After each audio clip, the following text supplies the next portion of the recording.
and Wingo for Wednesday, February 19th. So I don't know if you heard, there's some people that are angry about what the Astros did. Big man. An entire sport really taking a torch to the commissioner of the sport. The idea of asking for a piece of metal back seems a futile act. For him to devalue it just tells me how out of touch he is. At this point, the only thing devaluing that trophy is it says commissioner on it. We're not going to congratulate you for doing the thing you're supposed to do. The lowest bar you have to cross is to share the results of the investigation. So I don't want to hear intestinal fortitude about doing the bare minimum. Boy, we'll wait for a while and that fire's still burning. Glad you're with us. Golic and Wingo, ESPN Radio and ESPN2, presented by Progressive Insurance. All phone guests join us on the Shell Pennzoil Performance Line. Mike Golic Jr., Trey Wingo here with you. Boy, this Major League Baseball thing hasn't slowed down a bit. It is. There's a fire at the landfill, and you go on vacation for a couple weeks, and you come back, and man, that landfill still smells like burning trash. Yeah, a lot of burning rubber and tires all over the place, and it continues to get bigger as it just seems like everyone, when they're trying to talk about this, finds ways to make it worse for what did, and maybe more specifically, Junior, what didn't happen in terms of the Houston Astros. Rob Manfred not punishing the players, had to go after immunity there. There are things along the way that are understandable, right? And I think had this been handled better by everybody involved, and it started with the Astros and Jim Crane and the players coming out and levying an apology that was not believable and was inconsistent and seemed hollow with at best. his own words. With his own words, using the commissioner's report as a shield, and now then getting to the point where the commissioner had to speak up. And boy, oh boy, did he come out with it. I mean, it felt tepid at best, the response. Yeah, right. It did not come out and condemn the people that were easy to condemn. And so when you lose that, you lose the crowd, you lose your freedom. And then, of course, he misspoke horribly about the trophy, the World Series trophy, calling it a piece of metal. So bad that he had to actually apologize for that, which was absolutely the right thing to do. But still, people understand. I mean, people are passionate about their sports. I mean, LeBron James, of all people, is tweeting about it. And you pointed out this astutely, Junior, this morning. It might be the single greatest line in the history of any tweet ever. It's such a dad tweet by LeBron James, first and foremost. He said, listen, I know I don't play baseball, but I am in sports. Stop right there. Let's just start right there. I am in sports. Hold on. We just confirmed. Breaking news. LeBron James is in sports. I work in the business, see? Sports is the game, LeBron's the name. And I know if someone cheated me out of winning the title and I found out about it, I would be bleeping irate. I mean, like, uncontrollable about what I would and could do. Listen here, baseball commissioner. I mean, it goes on. That's the other part. It's so disrespectful. Now, you listen to me, baseball commissioner. I'm going to tell you something right now, Sonny. Look at here. You got to take care of this because there's going to be some high, hard chin music coming to those Astros players down in the great state of Texas along the Galveston coastline. Can I interest you in tin? So you better make sure you take care of what's needed to be taken care of, because otherwise those players will take it into their own hands. They're making tires out of rubber now. There you go.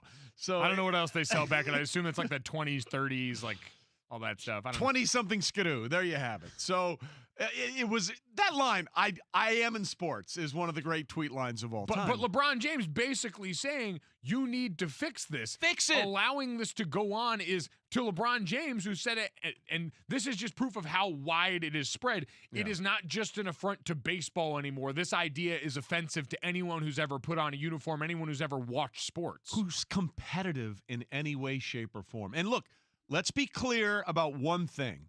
The Astros, and we know because Red Sox are still being investigated, are not the only team to try and steal signs, and they're probably not the only team to try and steal signs using electronically, because that's exactly what the Boston Red Sox are being investigated for. Yes. Now, what's interesting is, and you get some people tweeting in, Brian tweets in, why isn't the same outrage focused on the Red Sox players? They cheated and won a championship. Beltran said the Astros sign stealing was behind the times, suggesting many other teams were doing it. How many get suspended if no player immunity is there to expose these schemes? And again, I'm with you, but Jeff Passan pointed this out on Spain and Company the other night. There's a difference of thinking and wondering. Doug Burton tweets in, the lack of action by MLB Commissioner makes me think they know other teams are cheating, maybe not on the Astros scale. That's just it. Think, maybe. all of these things. Yeah. We have definites here. We have names and people involved in this. We have specifically how it was done. It's all too obvious to ignore. And the rest of it, you can think and wonder and suppose about all that, but you can't punish to the extreme that you could have here, or at the very least, lay blame at the feet of a group of people that we know. We don't have to wonder. We don't have to think. We got it all spelled out right here. Yeah. So that's the difference between the Astros and the Red Sox and everybody else, is this situation was spelled out so clearly that we cannot ignore it or excuse it away. And not only that, it was used specifically by guidelines that they have been told not to use. People steal signs all the time. Yes. Let's be clear about that.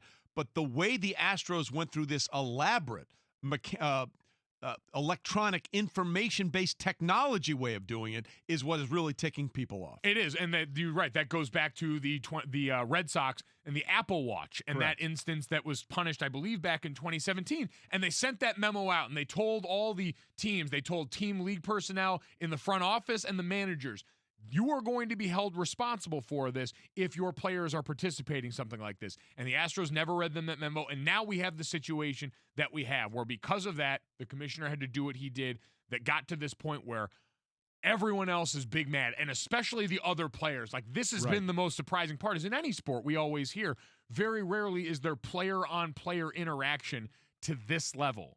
Very rarely in sport is there player-on-player hate, and this seems like genuine disdain from so many guys. It started with Mike Clevenger, the Indians pitcher, who gave an interview in the most Clevenger way possible while he was getting a tattoo about how upset he was about this. Then you said it yesterday, Junior, which was great. This is so bad it made Mike Trout actually say something. I had never heard Mike Trout's voice before he sort of got... Big win for Major League Baseball, because we know what Mike Trout likes or dislikes in this case. Best player speaks. And another guy who's basically just been silent his entire career, now with the Braves, Nick Markakis came out there and even went a step further on this. It angers you, especially from a guy who has played the game the right way his whole career. No shortcuts. I know how hard this game is. I know how hard preparing for this game is, and to see something like that, it's damaging to baseball. It's anger. I feel like every single guy over there needs a beating. I feel like every single guy over there needs a beating. And it brings me to this question. Do we think this might be everybody used to hate the Yankees because they won all the time. Are the 2020 Houston Astros one of the most hated teams in all of sports? It's going to be up there, right? I mean, they've got to be way at the top of that list. And it's the unique combination of, you're right, we usually tend to hate teams that are great. We started to hate the Golden State Warriors, like the lovable Steph Curry, Klay Thompson Warriors, because they were so good. But this, to me, more closely mimics the Patriots. Like, right, wrong, or indifferent, the Patriots are always going to be associated with Deflategate, with Spygate, with all of these things that come with that make your winning even less palatable. But now we might have retribution. Like, football is a sport where there's violence on every play. Baseball is one where you kind of have to seek it out. And it seems like these guys are going to be a target. So, and Dusty Baker, God bless him, the new manager of the Houston Astros. Look, we know why he was brought in. He's a familiar face. He's been around baseball forever. Everybody likes Dusty, right? So he's basically there to sort of work the room. And he hears these comments from Mike Trout and specifically Nick Markakis. And, of course, he has his own rebuttal. I didn't think Markakis talked too much. He doesn't. Okay, well, maybe he had his Wheaties, But, Dusty, that's the problem. Like, we're trying to laugh it off. Ha, ha, ha. Oh, Dusty, you're so funny. The fact that people who never speak are speaking out tells you how bad everybody else in baseball thinks what you did was. I feel like post-Trout, though, we do have to draw a line in the sand, because now it's just what's hot. Right. Like, now everyone that speaks out, there's no bravery in speaking out and talking about how much you dislike the Astros. Like, you're not stepping out on a limb anymore. You're stepping out on a newly formed root that has blossomed into a great stump for you all to get up on and talk bleep. Like, I heard that Markakis sound. I said, all right, you better be the one. Yeah. Like, if you're going to say that team needs a beating, I am expecting hands when you show up there. Correct. Because we see this all the time. You could talk about it. I want to see you be about it, especially at this point. The guys that were, and you know what, it's not like I'm encouraged. Like, I hate the whole, like, beanball thing in baseball. Like, we're going to get a bunch of dudes throwing baseballs at each other. That's dumb. That to me has never proved an ounce of toughness, but we know that's the way they administer their brand of quote-unquote justice.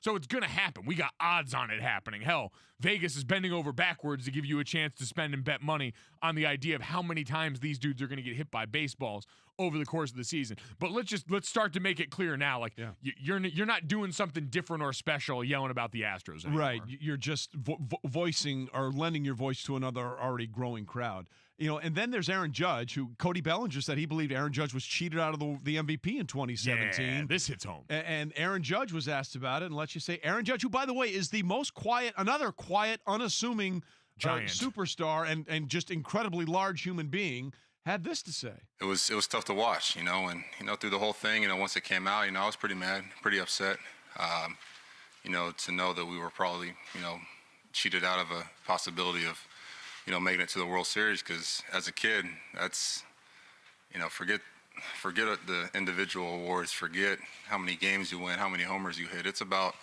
winning a World Series, winning a World Series with your team and fighting till the very end, the blood, sweat, and tears you put into the game, to be that last team that's standing, and to hear that you got cheated out of that opportunity, that's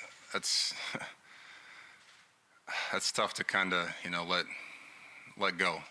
And I'll tell you this, I ran into Aaron at the Super Bowl, and he was telling me that before they were sticking microphones in his faces. It's going to be an interesting season for Houston on a lot of levels, and we'll see how they deal with all of that going forward. But coming up, all certain Astros may have to wait to maybe get into the Hall of Fame with this black mark on their record. When it's all said and done, we'll talk to someone whose wait for the Hall has ended, and deservedly so. We'll get to that after this.